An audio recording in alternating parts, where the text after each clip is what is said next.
Okay, the last time we discussed the factor cost versus market price. We discussed what these two things are. So I said that market price is something at which a particular product is sold in the market, and factor cost is the cost of all the factors that was used for producing that particular good, whether it be raw materials or labor, machines, whatever, all those things. So that's factor cost, and market prices at whatever price a particular product or service is available in the market. So market price includes net indirect taxes, whereas factor cost excludes net indirect taxes. Now, today's topic is net factor income from abroad. So it refers to the difference. Okay. It refers to the difference between factor income received from rest of the world and factor income paid to rest of the world. तो हमारा जो ये net factor income from abroad है, net मतलब कि आपने उसमें से जो जो चीजें माइनस करनी थी वो माइनस कर चुके हो, आप जो जो आप डिडक्शन कर सकते थे वो आपने कर दिए, तो दैट मीन्स नेट. बेसिकली हम यहाँ बात करें फैक्टर इनकम फ्रॉम अब्रॉड की. तो जो net factor income from abroad है, इस पे दो चीजों का असर है. एक वो factor income received from rest of the world. अगर हम पूरी ग्लोबल मार्केट के साथ हम ट्रेड कर रहे हैं और हम उनको कुछ गुड्स या सर्विसेज प्रोवाइड करते हैं, तो उसके बदले में वो हमें इनकम हमारी जनरेट करवाते हैं, हमें पेमेंट देते हैं. ठीक है, तो वो हमने इनकम रिसीव की है. तो that is factor income received from rest of the world. वो आपने रिसीव किया, वो हमारे नेशन ने, हमारी इकोनॉमी ने रिसीव की है. एंड सेकेंड इसका कंपोनेंट क्या है, net factor income paid to rest of the world. दूसरा इसका कंपोनेंट है कि हमने बाकी, अगर हम बाहर नेशन से, बाहर किसी और इकोनॉमी से या किसी और कंट्री से कह सकते हैं कि अगर हम उनकी कोई गुड्स या सर्विसेज वो अगर हमें प्रोवाइड कर रहे हैं, हम वो कंज्यूम कर रहे हैं, तो हम उनके बदले में उन्हें कुछ पेमेंट करते हैं, तो वो उनके लिए वो इनकम है. तो ये जो हम पे करते हैं, ये भी एक कंपोनेंट है net factor income from abroad का. तो दो चीजें, एक नेट इनकम, एक इनकम रिसीव्ड,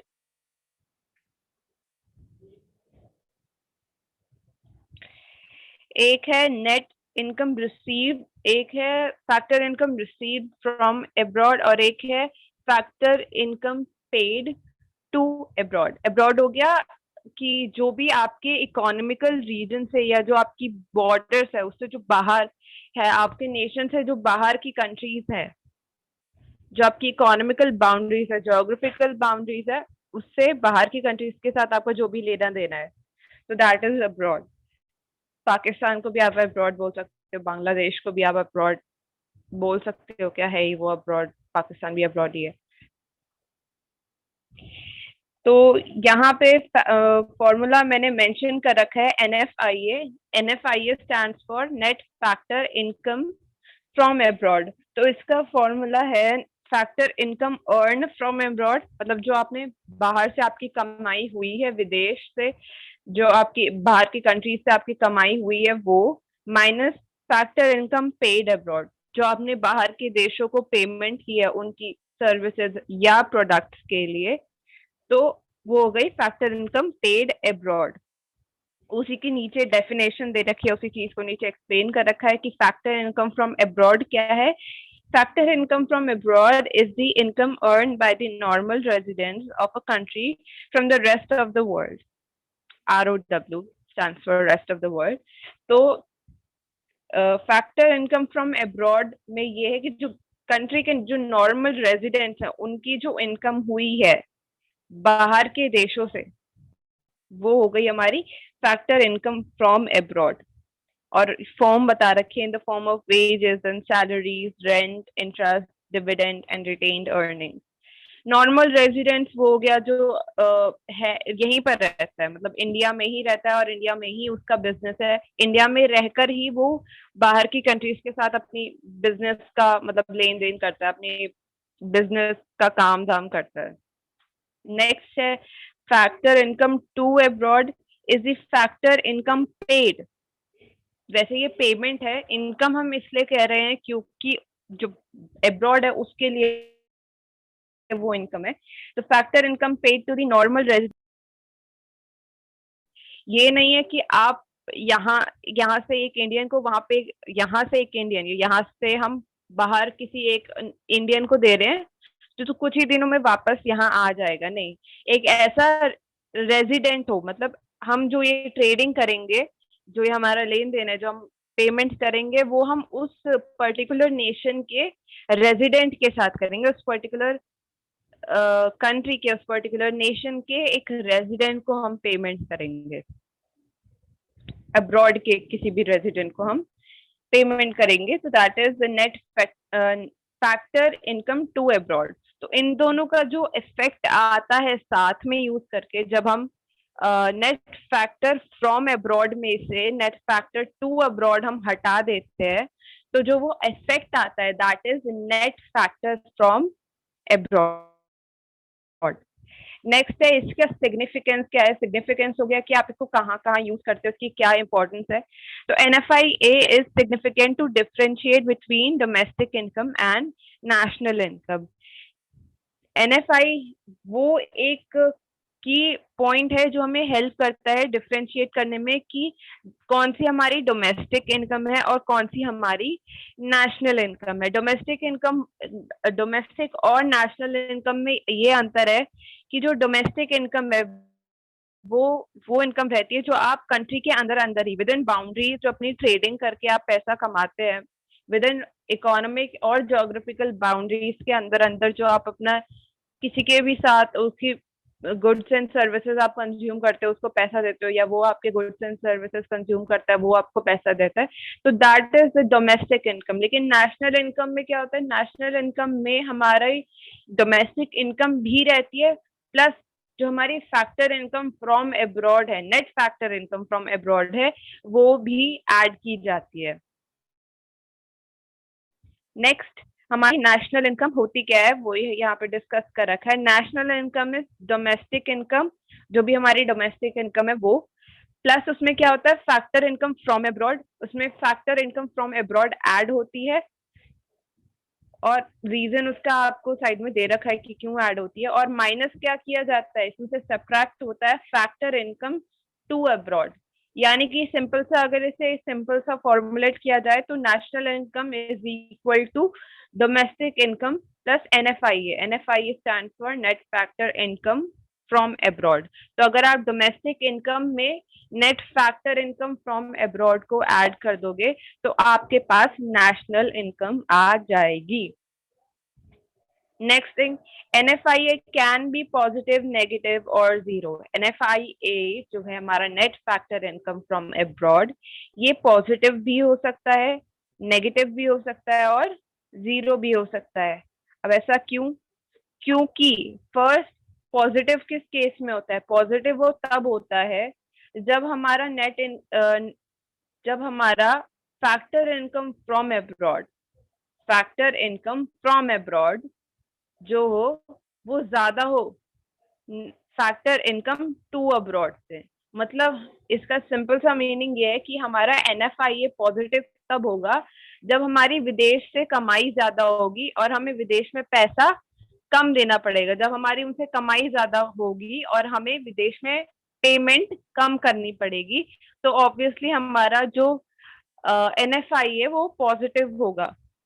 और NFI-A नेगेटिव कब होता है? NFI-A नेगेटिव तब होता है जब हमारी विदेश से, जब हमारी अब्रॉड से इनकम कम हो जाए, इनकम रिसीव जो हम कर रहे हैं वो कम हो जाए, लेकिन हमें इनकम ज्यादा पे करनी पड़े अब्रॉड को। तो अगर हमारे पास, हमारी इकोनॉमी में हम कम पैसा रिसीव कर रहे हैं अब्रॉड से और ज्यादा पैसा हमें अब्रॉड में देना पड़ रहा है एज पेमेंट, तो तब हमारा NFI-A जो है वो नेगेटिव हो जाता है। और थर्ड केस क्या है कि जब NFI-A जीरो हो। तो NFI-A जीरो तब होता है जब हमारा फैक्टर इनकम फ्रॉम अब्रॉड और फैक्टर इनकम टू अब्रॉड दोनों बराबर हो। तो जब दोनों बराबर होंगे तो दोनों का असर ये होगा कि हमारा NFI-A जो है उस वो जीरो रहेगा, वो चेंज नहीं होगा या वो कह सकते हो उस पे कोई असर नहीं आएगा। क्यों?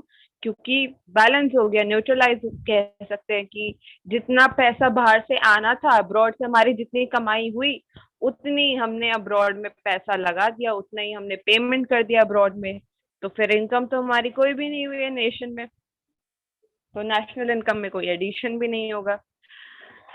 अगर हमारा NFIA जो है वो पॉजिटिव आया है, अगर हमारा NFIA पॉजिटिव आया है तो वो नेशनल इनकम, वो डोमेस्टिक नेशनल इनकम निकालते टाइम वो डोमेस्टिक इनकम में ऐड हो जाएगा। NFIA अगर हमारा पॉजिटिव आया है तो डोमेस्टिक इनकम के साथ हम उसे ऐड कर देंगे नेशनल इनकम निकालने के लिए। अगर हमारा NFIA नेगेटिव आया है तो हम डोमेस्टिक इनकम में से माइनस कर देंगे NFIA को नेशनल इनकम निकालने के लिए। अगर NFIA हमारा 0 है तो हमारा नेशनल इनकम और हमारी डोमेस्टिक इनकम ये दोनों बराबर होंगी। अब components of NFIA, net factor income के कंपोनेंट्स क्या क्या है? Net compensation to employees, it refers to difference between income and work received by resident workers or employed abroad for less than 1 year. Net compensation to employees, तो इसमें क्या है? It refers to the difference between income from work received by resident workers. ठीक है, तो इसमें ये है कि जो हमारे रेजिडेंट वर्कर्स हैं, रेजिडेंट वर्कर्स क्या हो गए? जो इंडिया में ही रहते हैं, तो इनको जब रेजिडेंट वर्कर्स लिविंग और एम्प्लॉयमेंट सही लिखा है क्या?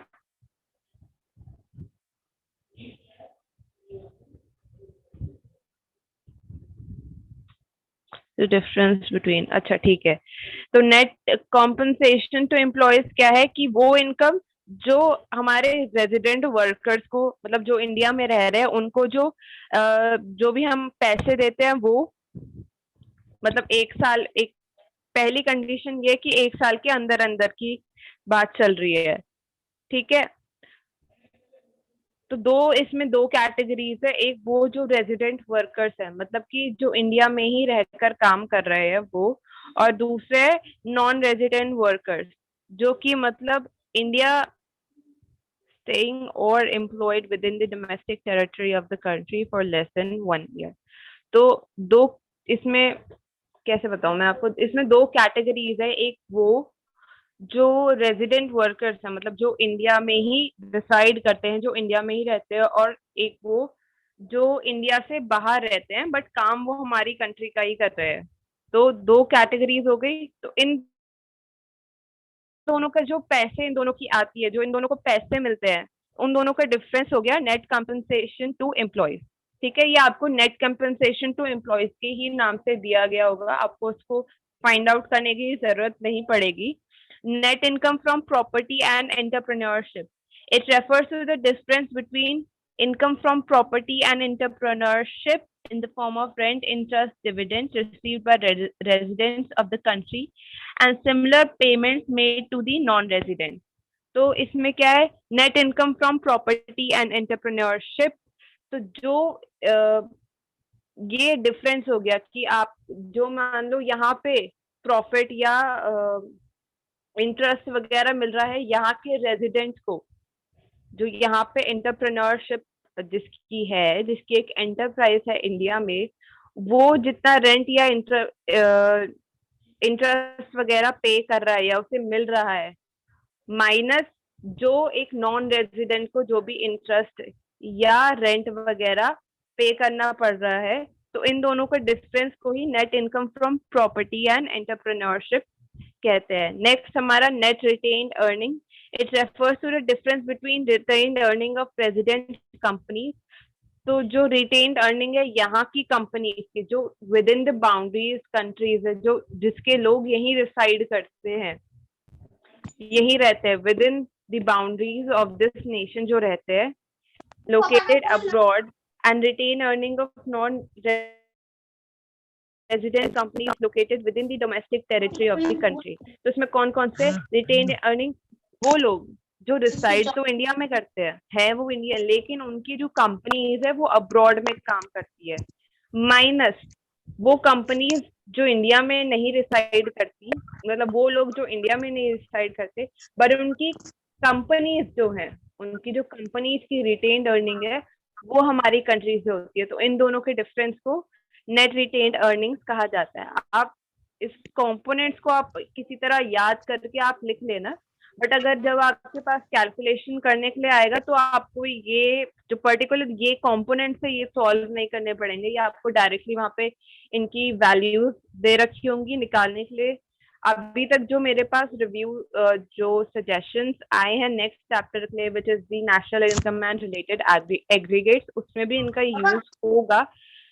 तो अगर उसके न्यूमेरिकल्स मैं करूंगी तो उसमें आपके पास ये जो वैल्यूज दे रखी होंगी कि इनका यूज होगा वहां पर। Next, retained earning refers to that part of profit which is kept as reserve after paying the corporate tax and dividends. ये अकाउंट में भी आपने पढ़ा होगा कि रिटेन्ड अर्निंग क्या है, प्रॉफिट का वो हिस्सा जो बच जाता है कॉर्पोरेट टैक्स और डिविडेंड वगैरह देने के बाद। तो और इसे रिजर्व में रखा जाता है, it's part of reserve, reserve में से रखा जाता है। Retained earning is a category in reserves and surplus वाला जो है उसमें हेडिंग। तो this is it for this basic concept of macroeconomics. अब इसके जो कुछ क्वेश्चंस हैं, शॉर्ट क्वेश्चंस भी है, लॉन्ग क्वेश्चंस भी है, तो ये मैं अभी डिस्कस करूंगी।